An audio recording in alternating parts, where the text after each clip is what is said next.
మీ మోకాల నొప్పులకు ఎటువంటి సర్జరీ లేకుండా ఎపియాన్ పెయిన్ క్లినిక్ అందిస్తున్న అత్యాధునిక చికిత్స.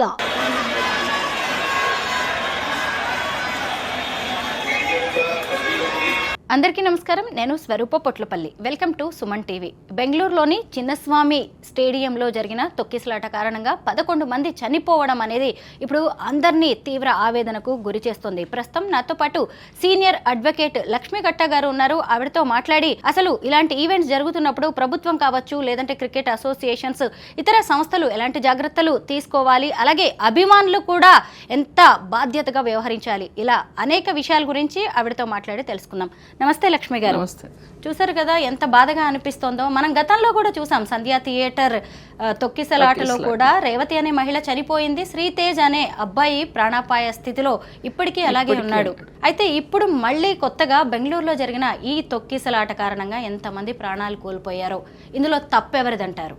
మెయిన్ ఏంటి తప్పెవరిదంటే రెండు వైపులా బాధ్యత ఉంటుంది స్వరూప గారు. ఒకటి ఏంటంటే ప్రజలు కూడా వాళ్ళు స్వీయ రక్షణ అంటారు కదా, ఎప్పుడైనా సరే అది వాళ్ళు పాటించవలసి ఉంటుంది. ఎందుకంటే కలిసిరాని విషయాల్లోకి వెళ్ళేసేసి ప్రాణాలు పోగొట్టుకోవడం అనేది.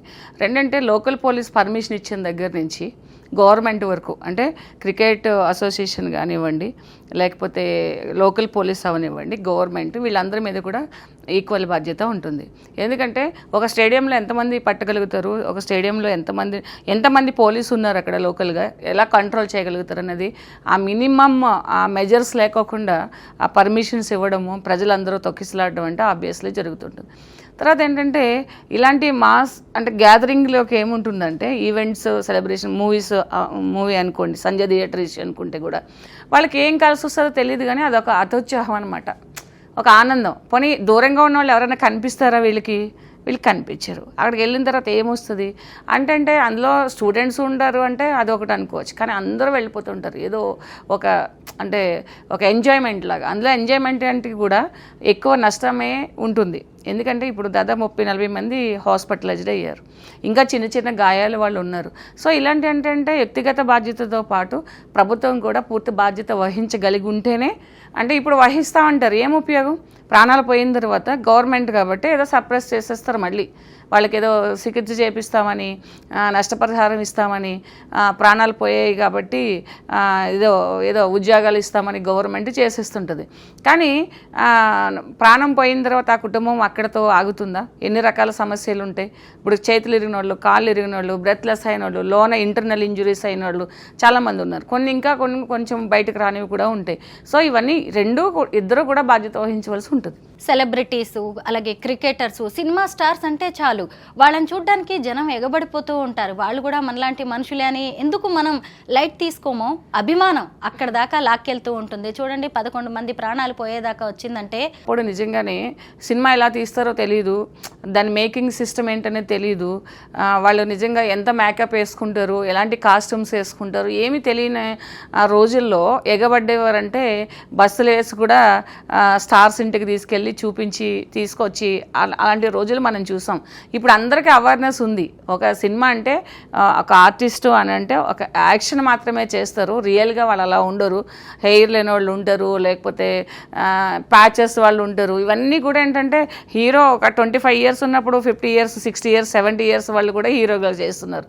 సో వాళ్ళ ఆ గ్లామర్ ఉండదు, కానీ దాన్ని కవర్ చేస్తారని తెలిసి కూడా వీళ్ళు ఏంటంటే చూడాలనే ఒక అభిమానం అనేది అంటే ఉంటుంది. రోల్ మోడల్ ఉండొచ్చు, అలా ఉండాలని ఉండొచ్చు, అలా ఎవరు ట్రై చేయరు. ఇప్పుడు దొంగతనాలు చేసి టికెట్లు కొనుక్కోవడము, లేకపోతే ఇంట్లో ఫుడ్ మానేసి, ఇంట్లో పని మానేసి చేసి చాలా పేదవాళ్ళు ఉన్నారు. సో వాళ్ళ అవేర్నెస్ ఇంకా రావట్లేదు. అలాగే ఇప్పుడు ఇక్కడ బెంగళూరులో జరిగింది ఏంటంటే క్రికెట్ అంటే పూర్తిగా తెలియని వాళ్ళు, ఆ విజయోత్సవంతో ఏం కలిసి వస్తుందని తెలియని వాళ్ళు కూడా ఆ ఈవెంట్కి వెళ్ళి ఇబ్బందులు పడే వాళ్ళు ఉన్నారు. సో దీనికి నేషనల్ హ్యూమన్ రైట్స్ కమిషన్స్ కూడా స్పందిస్తున్నాయి ఈ మధ్యన. ఇప్పుడు సంజయ్ థియేటర్ దాంట్లో ఉంటే మళ్ళీ వాళ్ళు ఎంక్వైరీ చేసి మీరు ఎందుకు దీన్ని ఇక్కడతో ఆప్ చేశారు, అంత ఈజీగా ఎలాగా దీన్ని సప్రెస్ చేశారని కూడా వాళ్ళు నోటీసులు ఇష్యూ చేస్తారు ఈ మధ్యన.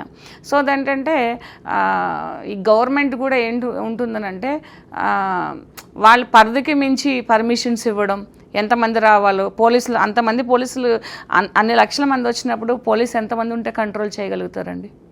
ఇప్పుడు వాళ్ళైతే చేతులు దులిపేసుకుంటారు కానీ పేదవాడి ప్రాణం ఎవరికి అవసరం లేదు, లేకపోతే వాళ్ళు వ్యక్తిగతంగా వచ్చారు కాబట్టి వాళ్ళ ప్రాణానికి మేము రమ్మన్నామా, ఇలాంటి క్వశ్చన్స్ అన్నీ చేస్తారు. ఈవెన్ ప్రైవేట్ సినిమా వాళ్ళైనా ఈ యూత్లో కానీ లేకపోతే పబ్లిక్లో కానీ చాలా అవేర్నెస్ రావాల్సిన అవసరం ఉంటుంది. ఎందుకంటే ఇప్పుడు ఆపరేషన్ సింధూర్ విషయంలో క్రికెట్ మ్యాచ్లు రద్దు చేశారు, కానీ చాలా స్కూల్స్లో, కాలేజీలో, పబ్లిక్ ప్లేస్లో పెద్ద పెద్ద స్క్రీన్స్ కట్టి కూడా మ్యాచెస్ వేశారు. సో వాళ్ళు వస్తే చూడడానికి వెళ్ళిపోయేసేసి అసలు నిజంగా కనిపించని కూడా కనిపించరు. ఇప్పుడు టికెట్స్ కొనుక్కుని వెళ్తారు చూడడానికి, ఎంతవరకు దాన్ని సక్సెస్ఫుల్గా చూడగలుగుతారంటే ఫ్రంట్ రోలో ఉన్న వాళ్ళు చూడగలుగుతారు. సో ఇవన్నీ ఏంటంటే పబ్లిక్లో ఇంకా అంటే ఇంత సోషల్ నెట్వర్క్ వచ్చి అన్నీ కన్వీనియంట్గా అన్నీ మనకి అఫోర్డబుల్గా దొరుకుతున్నప్పుడు కూడా ఇలాంటివన్నీ కొన్ని కంట్రోల్ చేసుకుంటే మంచిది. లక్ష్మి గారు, ఇప్పుడు చూసారా ఈ క్రికెటర్స్ అందరూ సంతాప సందేశాలు అలాగే ట్వీట్స్ చేసి వదిలేశారు. ఇటు చూస్తే క్రికెట్ అసోసియేషన్స్, ప్రభుత్వం ఇలా నష్టపరిహారం చెల్లిస్తోంది. కానీ ప్రాణాలకు విలువ కట్టగలమా? ఇప్పుడు ఆ కుటుంబాల్లో జరిగిన అన్యాయాన్ని, అగాధాన్ని ఎవరైనా పూడ్చగలరా? అంటే ఇప్పుడు మనకి మీడియాలో ఉన్న వాళ్ళు ప్రతి ఒక్కరు వాడే ఉండొచ్చు. సామాన్యుడి ప్రాణానికి, సామాన్యుల జీవితాలకి అంటే వాల్యూ ఉండదు, వాల్యూ కట్టలేము. అదే అందులోనే ఎవరైనా ఒక బిగ్ షాట్ చనిపోయి ఉండి లేకపోతే ఆ క్రికెటర్కి ఏదైనా ఇంజురీ అయితే కనుక అందరూ దాన్ని ఒక దేశానికి పట్టిన ఒక పెద్ద ప్రమాదం కింద చూస్తారు. మరి ఏ క్రికెటరు ఎందుకుని వాళ్ళని చూడడానికి వచ్చి వాళ్ళు ఇంజురీ అయ్యారు కాబట్టి, వాళ్ళు చనిపోయారు కాబట్టి వాళ్ళ వన్ డే ఇన్కమ్ వాళ్ళకి ఇస్తే కూడా వాళ్ళ లైఫ్ ఇది అవుతుందని ఉండదు. సంతాపాలకి ఏముంది, ట్వీట్ చేయడానికి ఏముంది, ఏసీ రూమ్లో కూర్చొని మంచిగా ఏదో వాళ్ళు ఎంజాయ్ చేసుకుంటూ ఏదో తింటూ ఒక ట్వీట్ చేసేయచ్చు, లేకపోతే వాళ్ళ అకౌంట్లో వాళ్ళ పిఏలో ఎవరో ట్వీట్ చేస్తారు, అయిపోతుంది. సంతాపం ఎవరైనా తెలిపవచ్చు. మనం కూడా సంతాపం ప్రతి ఒక్కళ్ళు కూడా ఇండియాలో కాదు ప్రపంచంలో న్యూస్ ఛానల్ చూసే వాళ్ళందరూ కూడా అయ్యో పాపం ఇట్లా అయ్యింది, ఇలా చనిపోయారు అని అనుకున్నారు. కానీ అది 4-5 రోజులకి మళ్ళీ అది పక్కకి వెళ్ళిపోతుంది, మళ్ళీ కొత్తది ఏదన్నా మళ్ళీ రావాలవుతుంది. ప్రజల్లో రావాలండి మెయిన్, ఎవరి ప్రాణం వాళ్ళకి ఇంపార్టెంట్. ప్రభుత్వం ఎంతవరకు బాధ్యత వహిస్తుంది? ఒక ఇన్సిడెంట్ చూసారు, ప్రతి టీవీలోనే ఉన్నది. ఒక పిల్లోడు ఇంకా చావు బ్రతుకుల మధ్య ఉన్నాడు, వాడిని ఏదో అలా బ్రతికిస్తున్నారు, ఆడ జీవోత్సవం లాగా ఉన్నాడు. ఎన్ని కోట్లు పెడితే ఆ పిల్లోడు లైఫ్ అనేది మళ్ళీ నార్మల్ స్టేజ్కి వస్తుంది. అలాగే 20 ఏళ్ళు బ్రతికితే తల్లి కూడా లేదు, ఆ తండ్రి పరిస్థితి ఏంటి? హీరో ఏం చేయగలుగుతాడు? నిజంగానే రమ్మని చిన్నపిల్లలు వేసుకుని రమ్మని తొక్కిసలాట పడితే జరగదు. అది వ్యక్తిగత బాధ్యత ఎంతవరకు అంటే వాళ్ళు ఎందుకు తీసుకుంటారు? గవర్నమెంట్ పిలిచి ఒక ఇది పెట్టినప్పుడు అందరూ రండి అన్నప్పుడు వాళ్ళు వచ్చారు. వాళ్ళు క్రికెటర్స్ కూడా ఏం తప్పలేదు. సో వీళ్ళు వెళ్ళేసేసి వీళ్ళ ప్రాణాలకు రక్షణ లేకోకుండా చేసుకోవడం అనేది వీళ్ళ తప్పు కూడా ఎంతవరకు ఉంటుంది అనేది ప్రతి ఒక్కరు ఆలోచించుకోవాల్సిన విషయం అనేది. లక్ష్మి గారు, ఇప్పుడు ఈ స్టాంపేడ్ విషయంలో ఎవరి మీద లీగల్ యాక్షన్ తీసుకోవాలి, ఎవరి మీద కేసులు పెట్టాలి, సభ్య సమాజం ఇప్పుడు ఎలా స్పందించాలంటారు? అసలు పర్మిషన్ ఇచ్చిన వాళ్ళు అంటే వీళ్ళకి పర్మిషన్ ఎవరు తీసుకున్నారు? ఇప్పుడు సంజయ్ థియేటర్ విషయంలో హీరో వచ్చాడు కాబట్టి హీరోకి అక్కడ పర్మిషన్ లేదు అని అంటున్నారు. పర్మిషన్ లేదంటే మరి పర్మిషన్ ఇచ్చారు కదా ఇప్పుడు క్రికెటర్స్ ఎవరిది తప్పలేదు, పర్మిషన్ ఇచ్చిన వాళ్ళదే తప్పు కదా, వాళ్ళు కండక్ట్ చేసిన వాళ్ళు. అంటే ఇప్పుడు దాన్ని కంట్రోల్ చేయలేని పోలీసులు యొక్క అసమర్థత అక్కడ కనిపిస్తుంది క్లియర్గా. ఇంకోటి ఏంటంటే ఇంతమంది క్రౌడ్ తెచ్చుకొని క్రికెట్ ఎవరైతే పర్మిషన్ తీసుకున్నారో దీనికి, ఇది మేము ఈ స్టేడియంలో మేము ఇది కండక్ట్ చేస్తామని చెప్పేసేసి వాళ్ళందరికీ బాధ్యత ఉంటుంది. అక్కడ సరిపోయే ఎంతమంది అయితే జనం దాన్ని ఆ స్టేడియంలో పడతారో అంతకు మించి అలౌ చేసిన వాళ్ళకి, పర్మిషన్ వచ్చిన వాళ్ళకి స్టేడియం వాళ్ళు కూడా బాధ్యత వహించవలసి వస్తుంది. ఎందుకనంటే స్టేడియం వాళ్ళు ఊరికనే ఇవ్వరు, వాళ్ళు ఛార్జ్ చేస్తారు. సో దాంట్లో 1,00,000 మంది పడితే 1,00,000 మందికే మీరు తెచ్చుకోవాలి అనేసి పర్మిషన్ తీసుకునే వాళ్ళకి ఇవ్వాలి. కానీ 2 లక్షల మంది వచ్చేసి తొక్కిసలాట పడితే నీ ఇన్కమ్ నీకు 25 లక్షలు 50 లక్షలు ఆ రోజు రెంట్ వచ్చేస్తుంది దానికి. సో పోలీస్ కూడా ఏం చేస్తారు, దానికి తగ్గట్టు అందరూ బాధ్యత వహించవలసిందే.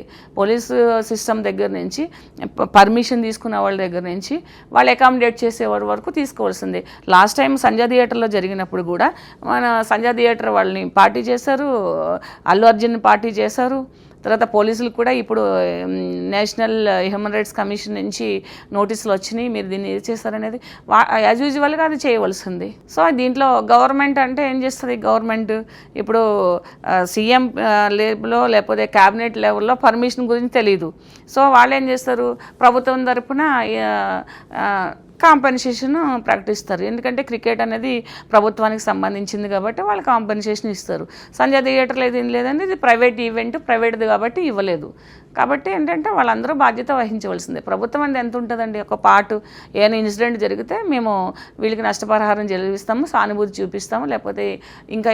కానీ ఇది క్రికెట్ ఆర్గనైజేషన్ సంబంధించింది, సో వాళ్ళకి పూర్తి బాధ్యత వహించాలి అది. Thank you so much Lakshmi గారు.